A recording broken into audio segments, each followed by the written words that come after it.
akhirnya aku kembali. Kita ngueng-ngueng ke Paris ya. Tapi nanti kita transit bentar di Abu Dhabi. Perjalanannya bakalan panjang kali lebar sama dengan kita makan dulu deh. Aku pilihin curut pancake. Nyam, nyam, nyam. Aku juga makan buah. Kenapa ini seperti telur? Aku mau bobo dulu. Aku berangkat dari Jakarta jam 6 sore, transit di Abu Dhabi jam 11 malam, lalu ngueng-ngueng ke Paris jam setengah 3 pagi, dan akhirnya sampai juga di Paris jam 8 pagi. Akhirnya kita bertemu lagi di negara di mana Van Gogh dulu pernah tinggal di sini. Ketika masa itu tuh seni lagi berkembang pesat banget di Paris. Sebelum kita bahas lebih lanjut, aku harus mencari tiket counter. Tunggu, aku berubah pikiran. Aku udah kesian banget. Kita beli tiket tramnya nanti aja ya. Sekarang aku harus kejar waktu untuk ke hotel dengan naik Uber. Titik penjemputannya di pintu keluar 16A. Kalau kalian gak buru-buru kayak aku, mending kalian naik transportasi umum aja biar irit. Ketika sampai di Paris, cuaca lagi sedikit dingin, 14 derajat Celcius. Kadang mendung, kadang cerah dalam hitungan detik. Oleh, aku sampai.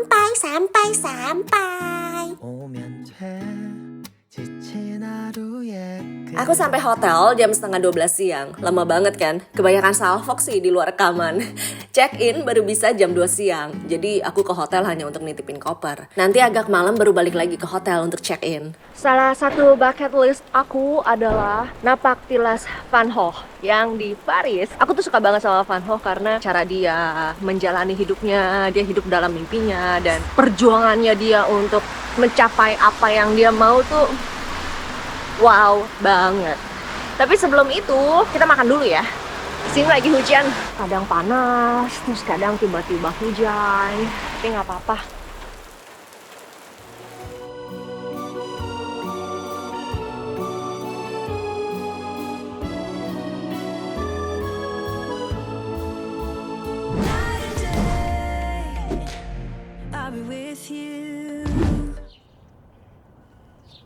Aku pengen mulai dari tempat tinggalnya Van Gogh ya. Kita jalan kaki lurus terus sambil makan karena di sini ternyata dingin banget. Kita beli cemilan dulu buat ganjel perut. Ini bentuknya mirip donat ya. Wah, enak sekali. Aku pikirnya donat, ternyata ayam. Dalamnya cheese. Super yummy. Wah. Yuk. Kita jalan kaki lagi yuk. Hari ini nggak boleh telat. Dan nggak boleh ada yang tutup, awas aja ya. Sebenarnya Van Gogh udah 2 kali datang ke Paris. Pertama waktu dia dikirim dinas kerja. Nah, kedua kalinya baru dia tuh keinginan dia sendiri untuk memperdalam seni. Ketika itu Van Gogh tinggal di area Au Victor Masse di rumah nomor 25. Karena itu tempatnya terlalu kecil buat Van Gogh dan Theo, jadi mereka pindah ke dekat-dekat sini juga sih, masih area sini. Tapi sebelum ke sana, aku ngemil dulu yuk, mau nggak? Perut aku agak lapar ya. Kita ngemil kerang cantik ya kan? Ini kue tradisional khas Prancis yang biasa disebut Madeleine, yang terbuat dari telur, tepung, gula, dan mentega. Diolah menjadi kue bolu lembut. Bonjour. Bonjour. But we don't have any more. I have only this in 15 minutes. Okay, I'm gonna wait. Okay? Yeah, Thank sure. you. Sorry about that. That's okay. Baru matang. Oh, bagus banget. Super yummy.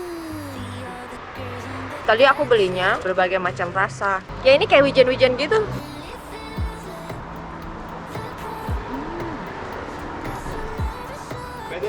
Ini aku udah makan 3 dan semuanya nggak terlalu manis. Nah kalau yang ini eclair. Suka nih yang ini mas. Gak sih yang lain tadi aku juga suka kok. Nih ya kita buka ya. Tara. Ya ternyata bukan eclair. Mungkin satu lagi kali. Citron. Aku udah kayak orang lokal kan. Ya kalau orang lokal sore-sore gini makannya gini ya, sambil ngeteh. Kalau yang ini eclair. Nah.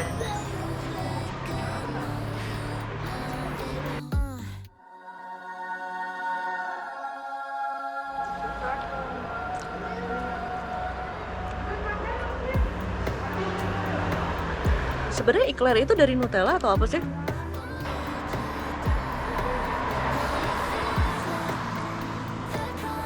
Aduh. Aku mau bawa pulang. Sekarang kita lanjut ya. Van Gogh, pelukis-pelukis lainnya. Biasanya tuh beli cat lukisnya tuh di sini. Deket banget dari tempat tinggalnya Van Gogh. Dari rumah nomor 25 Victor Basse, Van Gogh pindah ke nomor 54, jalan kaki 13 menit. Jauh nggak? Kita mendaki gunung lewati lembah, yuk. Bisa. Ternyata napak tilas Van Gogh nggak semudah yang aku bayangkan ketika bikin magic book. Ya aku mau di tas aja, aku capek. Apa-apa capek. Kerja dulu curut, biar dapet sosis. Muka aku jangan blur terus ya. Udah tuh, yuk. Van Gogh pindah ke nomor 54. Setelah dari apartemen itu, Van Gogh pindah ke sini karena studio di sini tuh lebih luas. Karena hujan, kayaknya aku harus berteduh dulu ya. Tolong alam semesta. Ini kan lagi comeback. Harusnya jangan begini dong. Jangan comeback dulu, iya.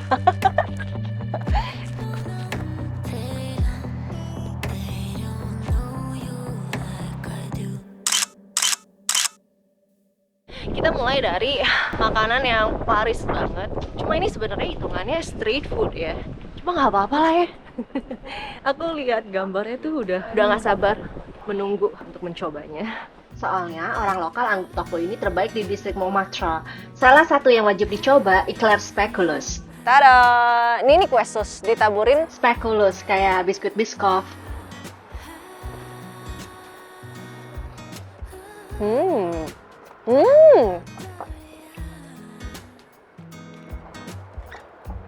Wow.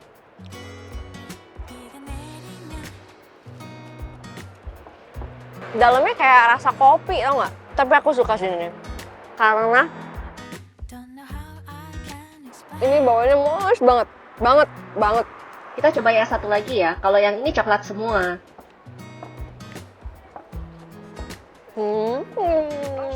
Coklatnya pahit, kali ini bukan Nutella. Tapi coklat Valrhona.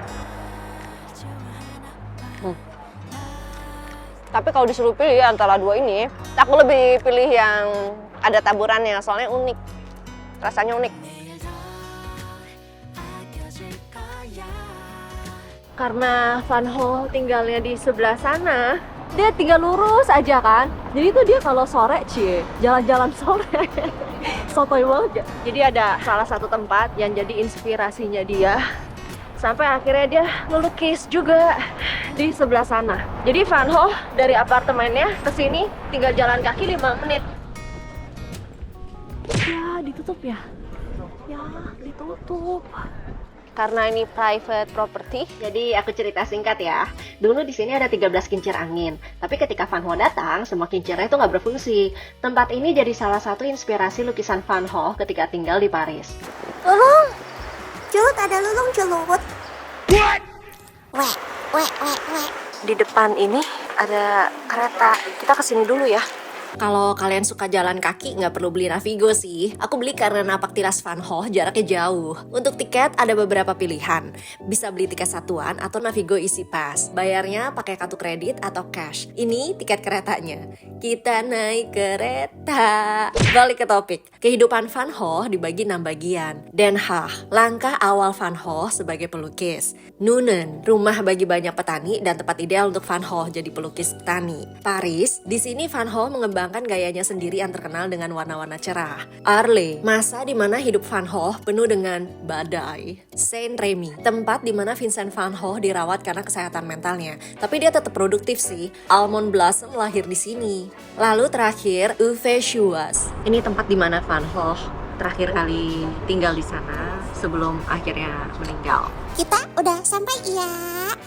Sebenarnya untuk napak tilas kehidupan Van Gogh secara utuh nggak cukup 1 hari dalam 1 kali trip sih. Jadi trik aku adalah pelan-pelan ngeracunin kalian biar suka Van Gogh. Biar napak tilas ini bisa jadi puzzle di antara kita. Setelah ini kita jalan kaki 3 menit dan naik bis, habis itu nyampe. Jauh juga kan? Kita tinggal lurus ke kanan, habis itu ke stasiun. Total perjalanan kita untuk akhirnya bisa sampai di sini sekitar 1 jam 15 menit. Naik bis nomor 9507 cuma 9 menit dengan 6 stop. Nanti kita turunnya di Mairi, terus tinggal jalan 2 menit. Dari 6 fase kehidupan Van Gogh sebagai pelukis, aku napak tilas di bagian Paris dan Overchuas. Vincent van Gogh kan tinggal di Paris itu selama 2 tahun ya. Selama 2 tahun itulah dia itu ngelukis hampir 200 lukisan. Jadi itu dia terlalu ngeforsir gitu loh. Begadang, makannya juga nggak bener, suka minum juga, ngerokok. Akhirnya kesehatannya kan menurun. Van Gogh pindahlah ke Rumah Kuning Arles. Di sana dia kelarin semua lukisannya untuk menarik perhatiannya. Mungkin singkat cerita nggak membuahkan hasil. Puncaknya adalah insiden Van Gogh potong telinganya gitu. Setelah dari situ dia ngerasa dan sadar gitu ya, kayaknya ada yang salah nih dengan kesehatan mentalnya dia. Akhirnya cari pertolongan, Van Gogh ke asylum. Di sana Van Gogh ngelukis beberapa karya yang pada akhirnya jadi mahakaryanya dia. Banyak tekanan gitu di lingkungan asylum. Akhirnya dia memutuskan untuk pindah lagi ke Rumah Kuning itu yang di Arles. Cuma sayang ya, setelah insiden potong telinga, habis itu ke asylum juga. Jadi para tetangganya nggak mau jangan tinggal di sini gitu. Ya udahlah ya, Van Gogh pergilah ke area yang tenang di sini. Tuh aku suka nih kayak gini tuh kan. Masuk ke dalam lagi rumah-rumah. Mahal nggak sih tinggal sini?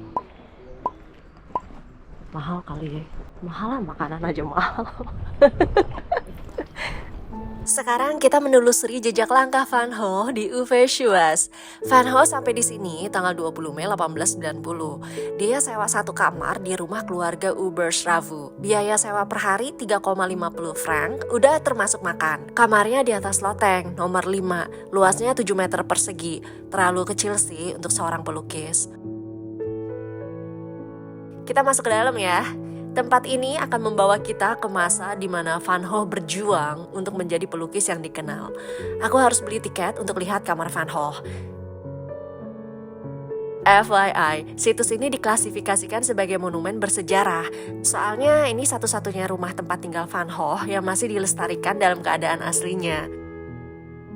Setelah beli tiket, aku dipandu ke kamar Van Gogh. Kehadiran Van Gogh di Overchuas ini hanya 70 hari. Ini menjadi rumah terakhir Van Gogh sebelum akhirnya dia meninggal di kamar nomor 5. Sebenarnya nggak ada yang bisa dilihat di kamar Van Gogh, soalnya kecil banget. Tapi kita bisa merasakan apa yang dirasakan dan dilalui Vincent van Gogh ketika itu. Penyakit mentalnya dan ketidakpastiannya mengenai masa depan, itu berasa banget terlalu berat untuk Van Gogh.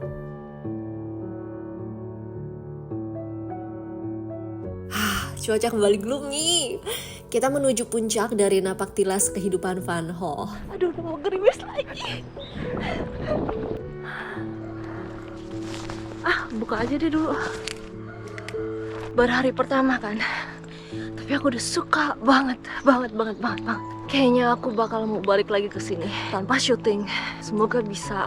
Awannya lagi bagus. Semoga jangan hujan dulu, please. Soalnya dari tadi tuh hujan berhenti. Ini tempat peristirahatannya Vincent van Gogh. Gak jauh sih dari lokasi gereja yang sempat dia lukis. Semasa Vincent hidup, dia hanya mampu menjual satu lukisan. Lukisannya kejual 4 bulan sebelum dia meninggal. Keputusasaan, kekhawatiran, rasa kesepian, kerja keras, perjuangan, dan pengorbanannya Vincent van Gogh semasa hidupnya justru berbuah manis setelah dirinya gak ada lagi di bumi ini. Ini area ladang gandum di mana Vincent van Gogh sering menghabiskan waktu untuk melukis. Lukisan Whitfield with Cross menggambarkan ladang ini.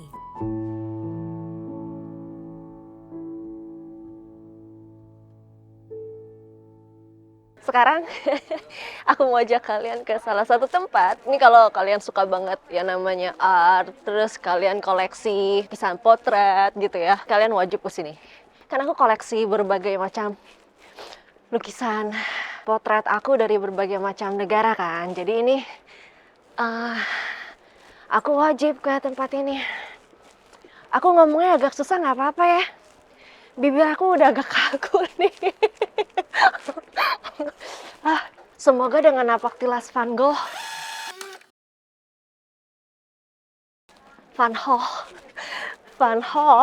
kreativitasnya dia pindah ke aku. Amin.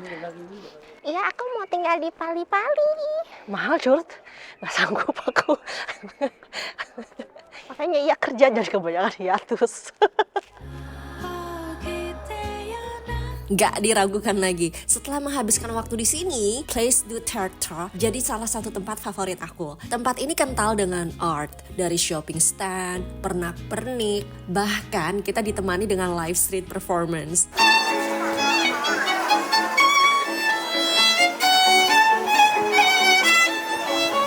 Nggak kalah seru, di sini kita bisa lihat bakat pelukis jalanan yang bikin speechless. Tipsnya buat kalian, pelukisnya kan ada banyak banget. Kalian harus pilih pelukis yang ada standnya gitu loh. Karena kalau yang ada standnya itu legal, dia bayar sewa. Harganya itu lebih terjangkau dan masuk akal. Pilihannya beragam banget, tinggal pilih style yang kalian suka. Ini FYI ya, banyak banget seniman yang pengen punya stand di sini. Jadi tuh mereka waiting list bisa sampai 10 tahun tau nggak untuk dapetin stand di sini. Aku pilih cartoon style drawing. Alasannya sih sederhana ya, biar senada sama yang udah aku koleksi.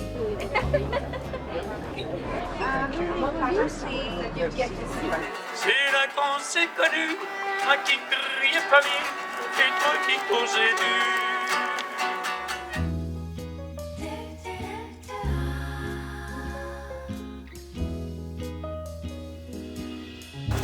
Ayo Long, mau kemana Long?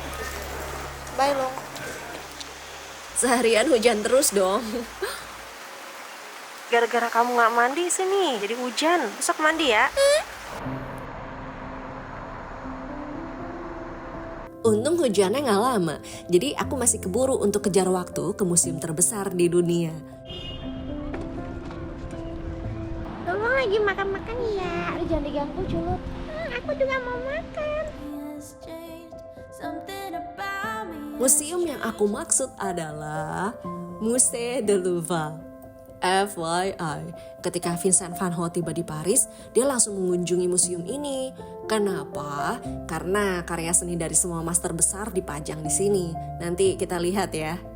Ini tips buat kalian ya, ini aku beli tiketnya online. Kalau beli tiket online, dia tuh ada beberapa kategori. Kalian pilih yang sesuai minat kalian. Kalau aku pilihnya itu yang dipandu sama host untuk ke lukisan Mona Lisa. Ini patokan untuk kalian yang beli tiket online dengan pendamping atau host. Ketika kalian lihat patung ini, di sebelah kanan ada 2 piramid kan? Ini tergantung dari posisi kalian berdiri sih, bisa di kanan, bisa di kiri. Intinya, kalian harus ke seberangnya piramid ini.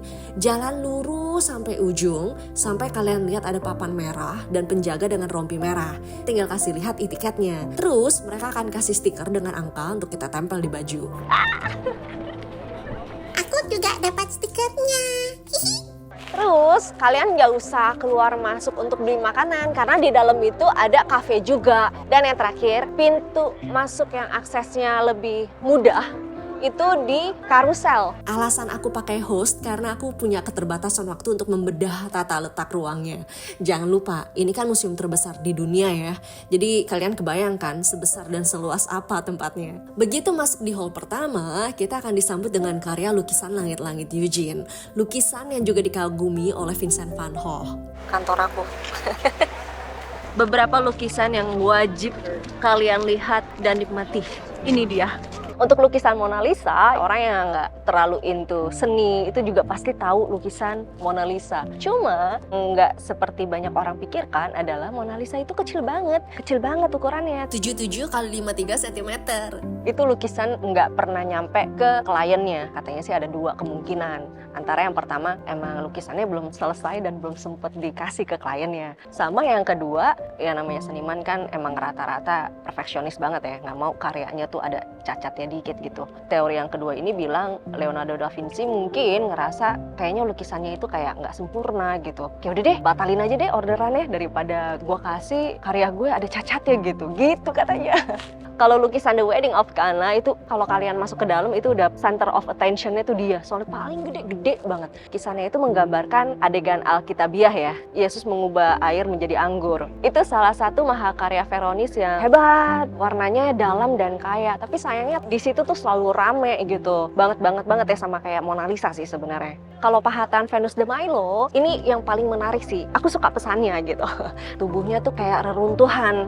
Jadi kayak sebuah mahakarya surrealis yang gak disengaja. Pesannya tuh kayak, she is perfect but imperfect.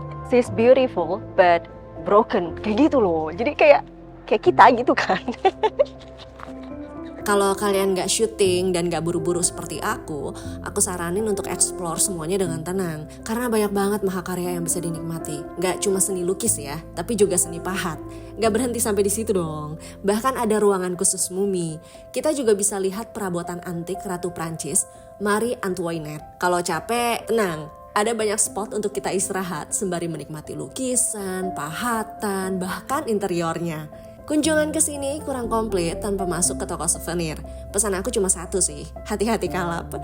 Soalnya banyak banget yang menarik dan jarang ditemui di tempat lain. Entah dari peralatan tulis, postcard dengan material yang bagus, atau coklat dengan desain menggemaskan. Dari semua itu, yang menarik mata genit adalah teropong yang dalamnya ada belasan lukisan gitu loh, yang bisa diputar untuk ganti lukisannya. Dan kalau kena sinar, gambar lukisannya bisa jadi terang banget. Buat aku pribadi, ini bisa jadi benda kenangan yang unik sih.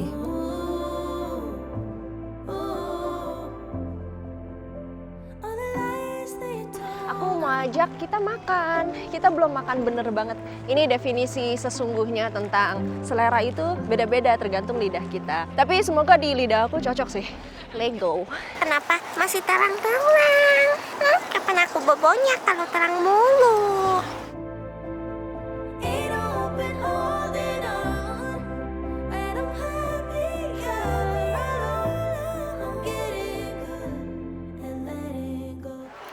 Kita makan.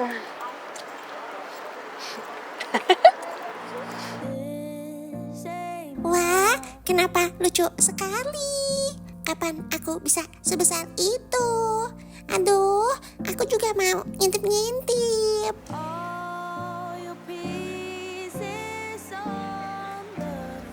Kita ke restorannya jalan kaki aja ya.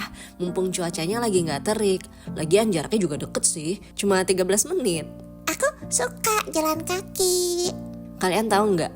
Asli, aku nggak nyangka kalau ternyata antriannya udah panjang dong. Emang sih, restoran ini menyajikan hidangan siput yang jadi simbol nasional selama 192 tahun. Tapi aku makin speechless dong kalau ternyata harus ngantri sampai malam. Plus sempat hujan pula. Tapi feeling aku sih kayaknya kaki pegal, kehujanan, dan pinggang encok bakal terbayar dengan hidangan siput resep burgundy yang paling populer. Akhirnya setelah menunggu kayaknya 1,5 jam deh, lama banget. Cheers. Menu yang spesialnya mereka adalah si siput ini.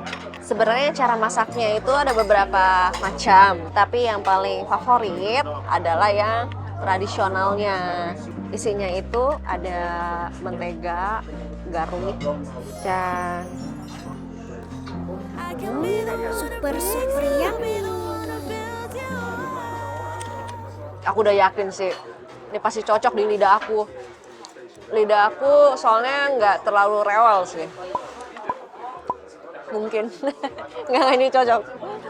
Jangan pernah meninggalkan Paris tanpa nyoba si siput ini. Karena ini tuh simbol nasional gitu loh. Cara makan yang lebih nikmat, ini kan kita pakai ini ya. Dimakannya pakai roti. Tada.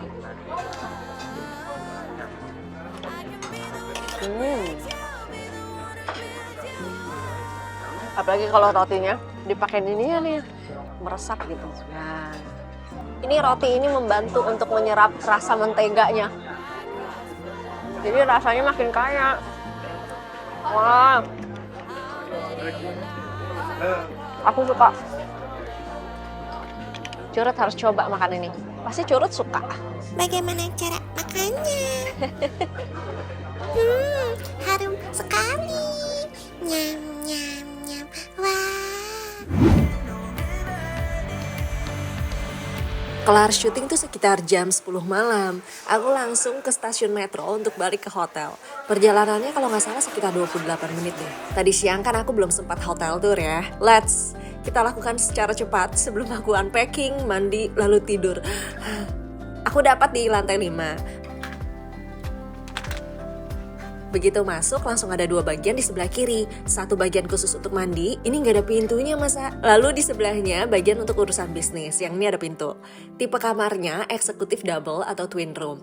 Ruang geraknya nyaman banget kok. Ada minibar dan ada sofa juga di sebelah ranjang. Plus ada mini fridge. Ini pemandangan dari jendela kamar aku. By the way, aku masih nggak nyangka sih kita bisa ketemu lagi.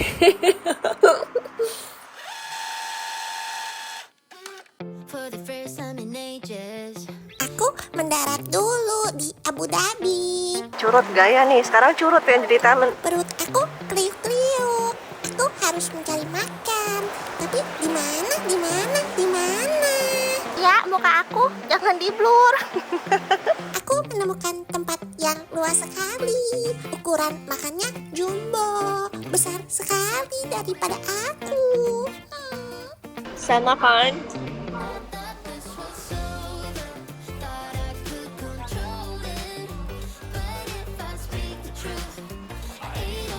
Ini aku pesan ada sweet potato. Nyam, nyam, nyam, nyam. Ini pesen udah dari 1 jam yang lalu. Dari panas sampai udah nggak panas, tau nggak? Gagal nunggu si ayam ini. Sekarang jam 12 lewat 15. Makan malam terakhir aku yang paling malam. Biasanya jam segini aku udah tidur. Jadi biasanya aku harusnya udah nonton Queen of Tears episode 7. Apa tuh jadinya itu? Kain. Yummy. Berasa makan pizza karena lebih dominan tomat. Nih, aku sengaja pilih pesawat Etihad. Karena aku pengen nyobain Abu Dhabi. Emang sih nggak keluar ya, cuma kan seenggaknya aku udah napakin kaki dulu gitu di Abu Dhabi. Kedua kalinya keluar gitu kan dari airport, siapa tahu. Aku bilang iya, aku mau ke abu-abu. Padahal aku kuning. Wah, curut wangi. Curut udah mandi sebulan yang lalu. Woi. Ini lucunya. Di rumah bisa nggak sih kayak begini? Vincent. Aku suka interpretasi. Aku suka kalau pahatan Venus de Milo, aku suka banget shoot man.